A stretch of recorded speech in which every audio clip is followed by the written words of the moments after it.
work is my father. পরে দেখো taking exercise is good for health. The boy taking exercise is my একই জিনিস কিন্তু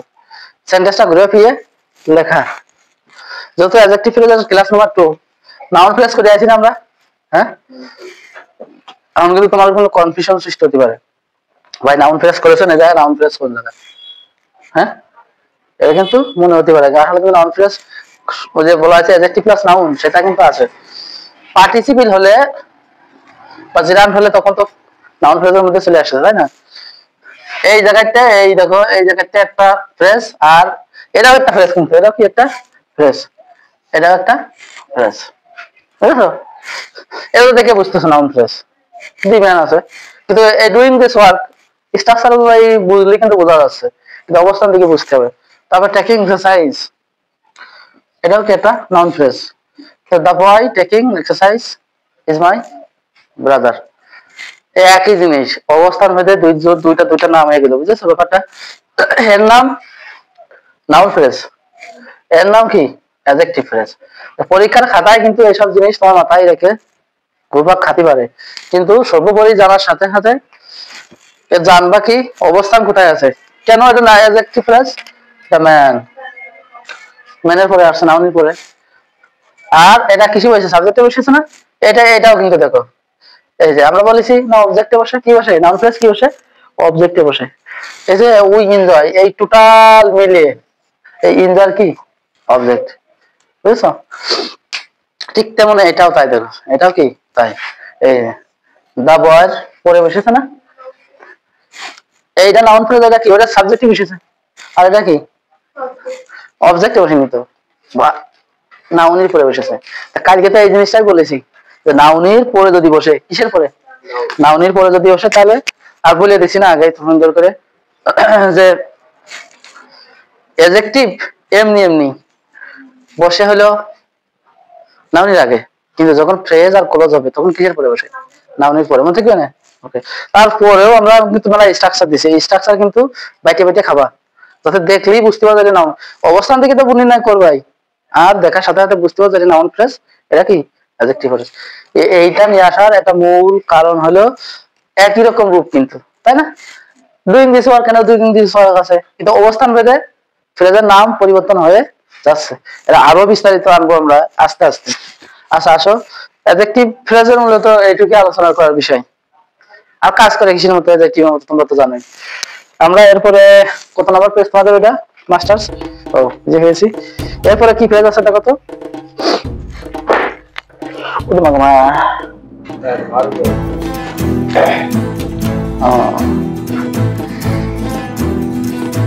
এরপরে আছে অ্যাডভার্বিয়াল ফ্রেজ ভার্বাল ফ্রেজ আছে না ভার্বাল ফ্রেজ আছে না তার আগেই তো আমরা দেখছি ভার্বাল ফ্রেজ আর ভার্বা কি ভার্বাল ফ্রেজ আচ্ছা এটা সহজ একটা জিনিস বলি ফ্রেজ মানে তো বুঝতেছো যে একটা শব্দ কিন্তু না অনেকগুলো বা দুইটা কমপক্ষে দুইটা শব্দ কি থাকবে এখানে উদাহরণ হিসেবে কি কোনো ফ্রেজ যদি ভার্বের কাজ করে তবে একটা ভার্বাল ফ্রেজ বলে বুঝেছো ভার্বাল ফ্রেজ কি বলে আচ্ছা তোমাদের কি মনে আছে ফ্রেজাল ভার্বের কথা ফ্রেজাল ভার্ব পড়েছো না তোমরা টেক কেয়ার তারপর এরকম বলো নি look forward look on look into এটা বলেছো না আচ্ছা আমি একটা উদাহরণ দিচ্ছি ভার্ব বা ভার্বটা ফ্রেজাল ভার্ব বুঝলো এই যে এরকম পড়েছো না লুক ইনটু এরকম পড়েছো না তারপরে কি নো নো নো নো এইটাই বোঝানোর দরকার আছে প্রিপজিশন বুঝেছো প্রিপজিশন এই দুইটা লোক মানে দেখা লোক কিন্তু মানে কি জানো তো লোক মানে কি তাকানো আর লোক ফল মানে কি জানো তো খোঁজ করা কি করা এই লোক মানে লোক শব্দের অর্থ হলো তাকানো আর কি তাকানো যখনই লোক কিন্তু দিয়ে দিচ্ছি ওর অর্থ হলো তদন্ত করা কি করা তদন্ত করা যদিও আমি অনেক আগে পড়েছি ভুলে গেছি লুক ফর মানে কি খোঁজ করা সার্চ তাহলে মিনিং পরিবর্তন হয়ে গেছে না ফ্রেজাল ভার্ব বা ভার্বাল ফ্রেজের ব্যাপারটা এরকম আমি আরো বুঝাচ্ছি জাস্ট দুটি একসাথে উদাহরণ দিছি আবার আমি যদি বলি ইজ গোয়িং এটা কি ভার্বাল ফ্রেজ মনে থাকে না? হ্যাঁ, দুইটা মিলে ভার ফ্রেজ, এই দুইটা মিলে একটা যদি এরকম দাগ দেওয়া থাকে,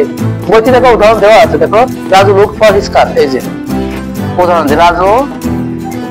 look for his car, his কি কার, এর নিচে দাগ দিয়েছে, বুঝছো? হ্যাঁ, মনে থাকবে না? আশা করি মনে থাকবে। তাহলে ফ্রেজের কাহিনীটা বুঝেছো? ভার্বাল ফ্রেজের এই যে আরেকটা উদাহরণ দিছি, এরকম যদি এরকম থাকে, ও you G H T, O you G H T হবে, ও টু বি ডান, এই ভাবে যদি তোমরা মানে নিচে দাগ দিয়ে দাও, এটা কি ভার্ব ফ্রেজ বা ভার্বাল ফ্রেজ, মনে থাকবে না? হ্যাঁ, উদাহরণ দিলে আরো উদাহরণ দিচ্ছি।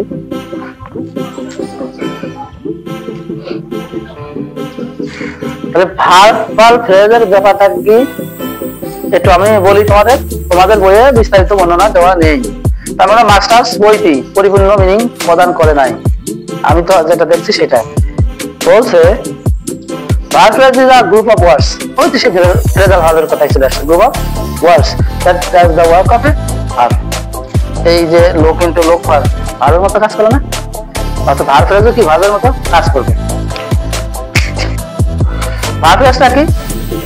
আর একটু ভালো করে বুঝো, একটা ভার্ব থাকবে না, কয়টা থাকবে? মোর দ্যান টু ভার্ব হতে পারে,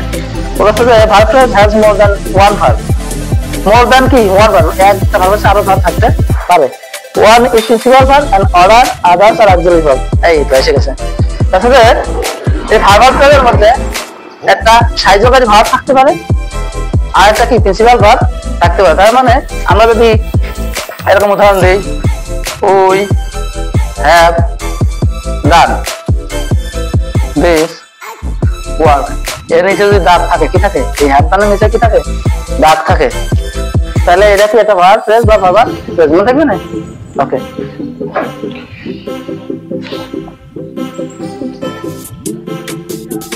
এরপরে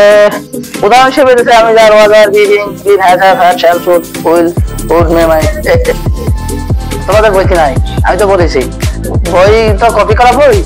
এই বইকে বলা হয় কপি পেস্ট বই, এর নিজে কিন্তু কোনো কিছু লেখে নাই। সমস্ত বিদেশি রাইটার সে যা করে নিজের বই যা আলাদা লোক, সে নিজে কোনোদিন গ্রামের বিট না আসে, ও কথা বলে লাভ নাই, সে দুনিয়ার পিছনে দেখো লেখা আছে কোন কোন বইতে নিয়ে আসছে, সব জিনিস নিয়ে আনছে। তাহলে কি ভার্ব ফ্রেজ বা ভার্বাল ফ্রেজ বুঝতে আর সমস্যা হবে তোমাদের? হ্যাঁ, বাবা না, এই যে ওয়ার্ড টু হিয়ার দেখলে যে ওয়ার্ড টু বি ডান লিখলাম, ইজ গোইং লিখলাম, হ্যাভ ডান লিখলাম, লুক ইনটু লুক ফর এসব লিখলাম, বুঝছো?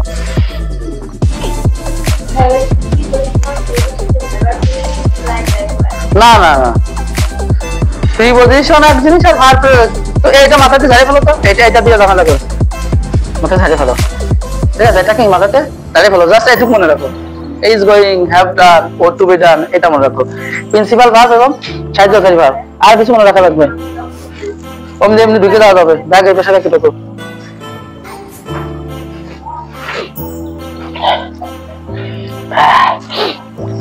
কিন্তু ওটা না, তুমি যদি এটা নাও শেখো তাহলে তো ঝামেলা, এইভাবে যখন তোমার লুক ইনটু লুক ফরের নিচে দাগ দিয়ে থাকলো, তুমি তো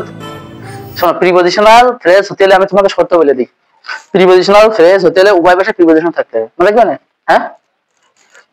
যেখান থেকে শুরু হবে সেখানে প্রিপজিশন হবে, একদম শেষ হবে প্রিপজিশন দিয়ে, তাহলে প্রিপজিশনাল ফ্রেজ হয়। তো ওই যেহেতু একটু তিনটে করাই আসছি তো খারাপ লাগতেছে, কিন্তু নাউন ফ্রেজ আর অ্যাডজেক্টিভ ফ্রেজের ব্যাপারটা কি মাথায় গেছে? হ্যাঁ, ওকে,